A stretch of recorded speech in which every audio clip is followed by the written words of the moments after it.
Bonjour à toutes et à tous, je suis Valentin Bourgeois et bienvenue sur Ostéo-quoi. Aujourd'hui, on va aborder la question de l'ostéopathie et du stress. Le mot stress est souvent utilisé de manière péjorative. On pense que le stress est plutôt mauvais pour la santé, alors qu'en réalité, c'est un système qui a pour but de protéger le corps. Ce système fonctionne à l'origine pour se protéger des dangers et des situations nouvelles. À l'époque, les dangers étaient de se faire manger par exemple par un animal. Aujourd'hui, ça va être plus adapté à des situations sociales, comme un examen ou une prise de parole en public, qui reproduisent les mêmes mécanismes que si on était face à un ours. Donc, de base, le stress est une bonne chose qui permet de se mobiliser dans certaines situations.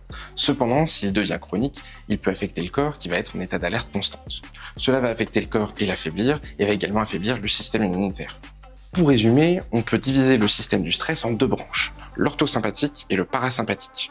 Le premier va avoir pour but de stresser le corps dans une situation, à savoir augmenter la fréquence cardiaque, augmenter la glycémie et diminuer l'activité digestive. Le deuxième va avoir pour but de relâcher le corps suite à une situation de stress, donc diminuer la fréquence cardiaque, diminuer la glycémie et augmenter l'activité digestive. On peut voir déjà certaines conséquences sur le corps d'un point de vue physiologique si jamais le stress est amené à devenir chronique, sans parler des conséquences sur le sommeil, sur la capacité des muscles à récupérer, sur l'augmentation de la sensibilité à la douleur et sur l'état inflammatoire que le corps va subir.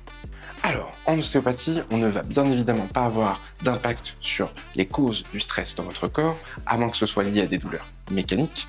En revanche, on peut avoir un impact sur les conséquences de ce stress sur votre corps.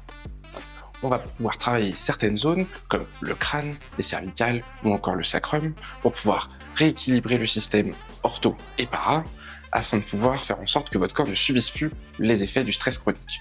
On va pouvoir également travailler sur le système digestif, qui peut subir des adhérences qui vont maintenir des problèmes digestifs.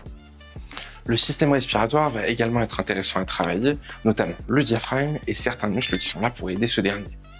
L'une des choses les plus importantes également à travailler lorsque vous êtes en situation de stress, ça va être la mâchoire. Si vous serrez les dents ou si vous avez tendance à faire du bruxisme, c'est quelque chose qui peut venir bloquer la mâchoire, créer des tensions et venir créer des maux de tête, des douleurs au niveau cervical, voire même des douleurs au niveau thoracique. En plus de ça, il y a certaines choses que vous pouvez mettre en place chez vous pour vous aider à affronter une situation de stress.